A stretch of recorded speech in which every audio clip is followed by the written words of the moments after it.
to the incumbent batter. Dasun Shanaka comes out and Kusal has come in to, I guess, just make it a little difficult with the left-hand, right-hand combination. In that tied match, the last match that these two teams played against each other was a bilateral game. Sri Lanka in the super over just got 2 runs. And India won the game, so they will be hoping more of the same.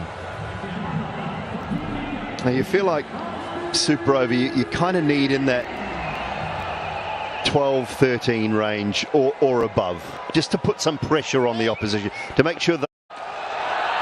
That's a he's got a wicket first ball. Rinku Singh takes the catch. So this is a good start for India. Yes, batting first is a little more difficult because you're just not sure. You're not sure, and it's just sliced off the batter touch. Perfect field placement. He went wide, trying to take the power of the leg side away from Kusal Perera. Big boundary on the offside. Rinku Singh on as a substitute. He's a very good fielder. And Kusal Perera just last one delivery in the super over. He is gone. And Sri Lanka have only faced 1 ball. They've got 5 to go and only 1 wicket left. It is strange kind of decisions made around the batting order. Still no Pathum Nissanka. They can't afford to lose 1 more wicket. They've sent in Kamindu Mendes, unless there's something Sana Jayasuriya knows that we don't. Charita Salanka, the captain as well.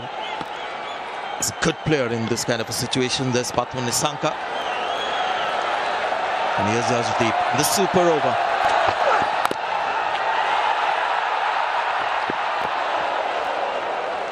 Plenty happened there, just for 1 run. They're looking for that reverse scoop.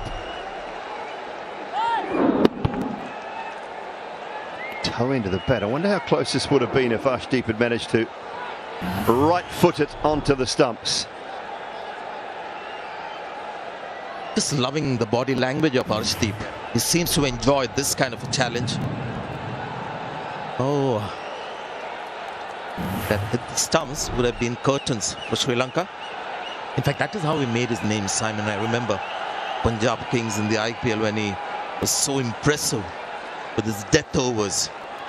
When he started playing for India, that we saw him good with the new ball too. So this is what he does best. They are making the right choice. Spin would have been too much of a gamble. Shanaka on strike.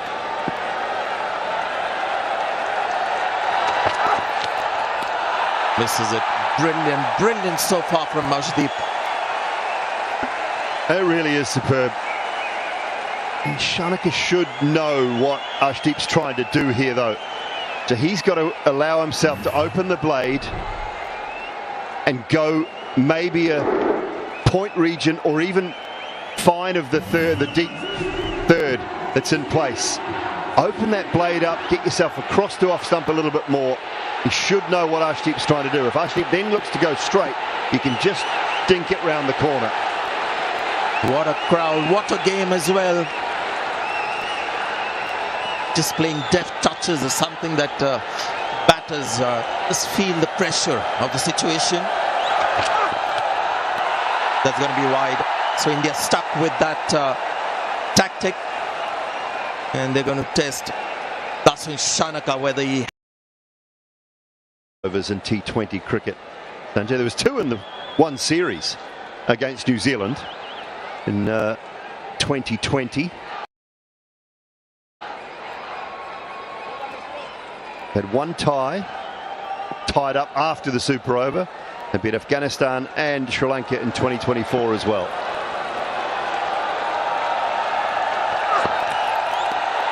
Oh, his message, he wants the run directed. Well done, Sanju Samson. It started with Arshdeep Singh bowling a beauty. He's been given out from the bowlers and umpire.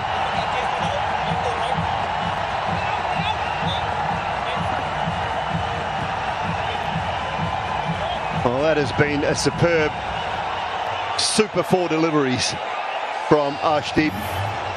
There's a wide in there. I mean, I don't know what is going on here because he hasn't nicked it. It's gone nowhere TV near the umpire bat. to director. But dead eye. We have behind a the stump, player's Sanju review for Samson. Like caught behind, 10-pin ball, given out. wasn't it? I check fit is a fair delivery. Was in the frame. Well, he raised his finger there, but we saw the bowler and umpire as well raise his finger. So they're actually trying to figure out which batter is out. Because something got the bowler and umpire to raise his finger. So did he see something before that? Was it given out, caught behind, and is that being reviewed? So it's about which batter is out. Didn't seem like there was an outside edge. So Shanaka might just stay there. Well, here's the thing. If he's been given out at the bowler's end, ball pass is very close to the bat. Can I have Altais?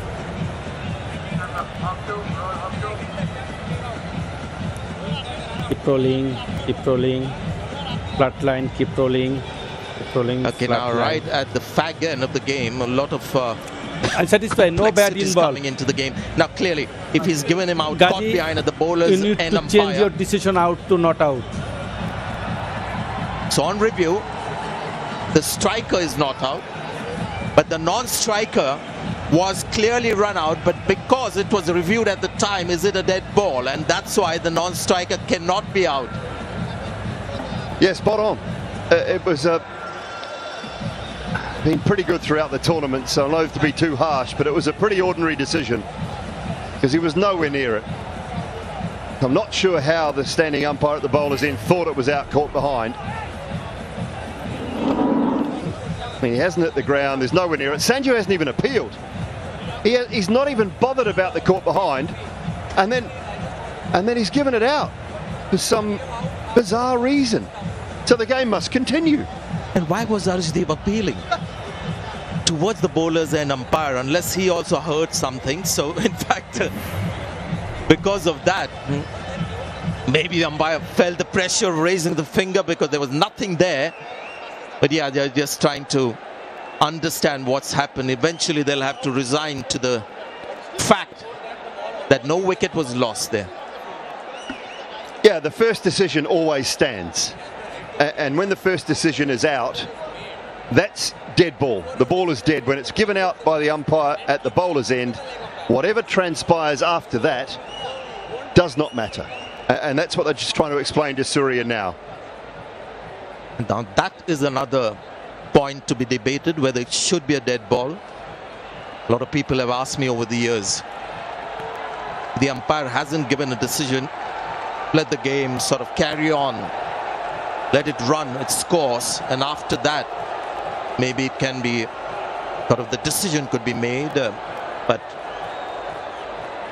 sure we'll get to hear a lot of that on social media, so we'll take all your views on this one. So this is what happened.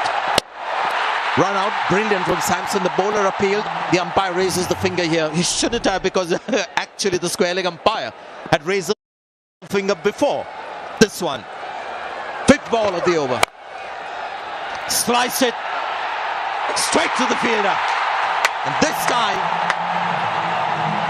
Arshdeep is only clapping.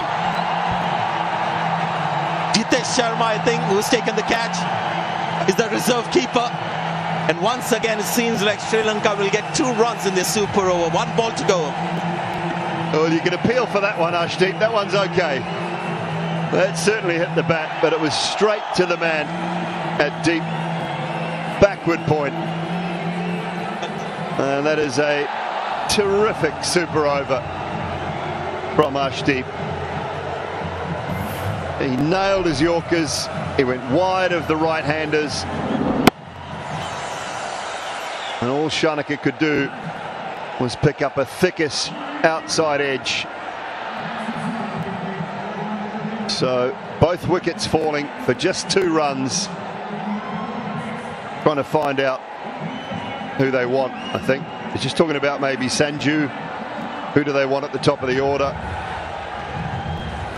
From India's point of view, with the bat, but with only 3 to win, I don't really think it matters. I think they should just send their regular openers. You need somebody like Shubman Gill as well, calm head.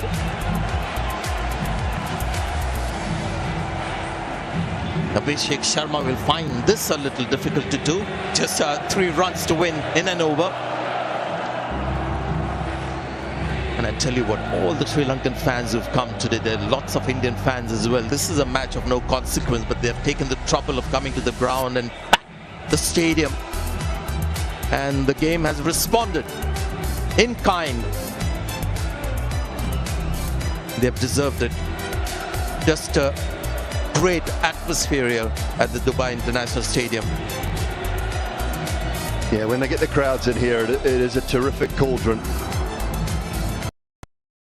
Sound sort of comes off the canvas shelvings at the top and booms back out into the middle of the ground as well. So the players love it when the crowd are in. I'm sure they'll be packed to the rafters on Sunday afternoon. But the Bangladesh game a couple of nights ago, or last night actually, and the night before, the India game was, they were terrific crowds. This has probably been the best of the tournament, I think, this one.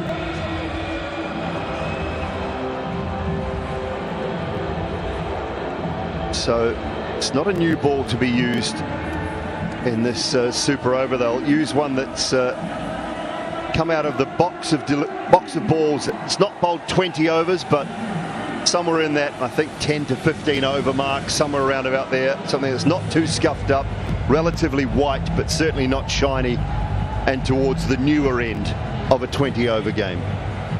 Now that we've got some time, and the fever has just died down a little bit. Trained batting order from Sri Lanka. Couldn't understand why Pathum Nissanka didn't come out, and then Kamindu as well coming at the fall of the first wicket. Couldn't understand that. Yeah, I'm with you on that. Unless he's decided himself that he was just too tired or couldn't manage it. It's a reminder of what transpired in the game proper.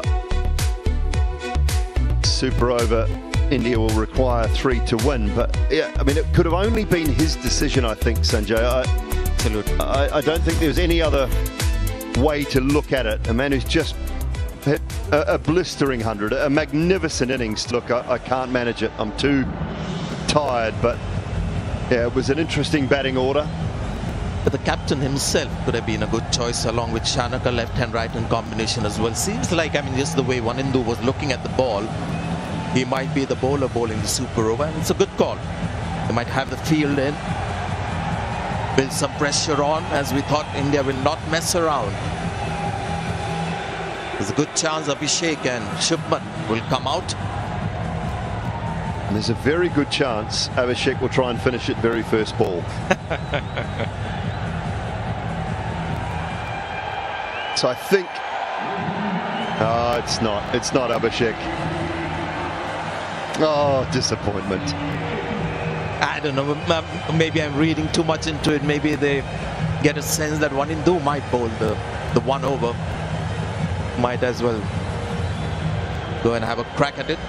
This is what the captain is saying there. He is taking the cap off. But yes, Surya Kumar Yadav has come in. Hasn't been amongst the runs, but doing the right thing as captain, leading from the front. He looks very relaxed, and India not really worrying about the left-hand, right-hand combination. Well, maybe they're superstitious as well, Sanjay, a little bit, because the tied game that Sri Lanka and India played, the last one, it was Surya Kumar Yadav who came out and opened the batting and hit the first ball for 4 when they were chasing 3. Just amazing coincidences. Can you imagine the last game between these two teams was a tie, super over. Sri Lanka batted first, got 2 runs, and same opening pair. Can you imagine? Shubman Gill hasn't played before this Asia Cup tournament, the T20 matches. It was Shreyas Iyer who was in the team, so Shubman Gill has come in. So amazing coincidences. Let's see whether that happens to Julie, whether the first ball gets hit for 4. I expect a field that's going to put all kinds of pressure on Surya Kumar Yadav, as they would expect. So now they've got 5 fielders for a dab, for a single, and they'll be right up to save the single. But if they look to play the big shot on the leg side, they've got 3 boundary riders. Nobody on the offside, 3 on the leg, 1 straight down at long off. and 5 fielders inside the circle. You'd suggest that the field is set to bowl wrong-ins. Srilanka have the wherewithal to maybe bowl a slow leg spinner to start. Class of the man. Won't go all the way, but very calmly done. And that might just equal. That's 3 runs. India won. Wow. Look at Surya. How easily he's done it.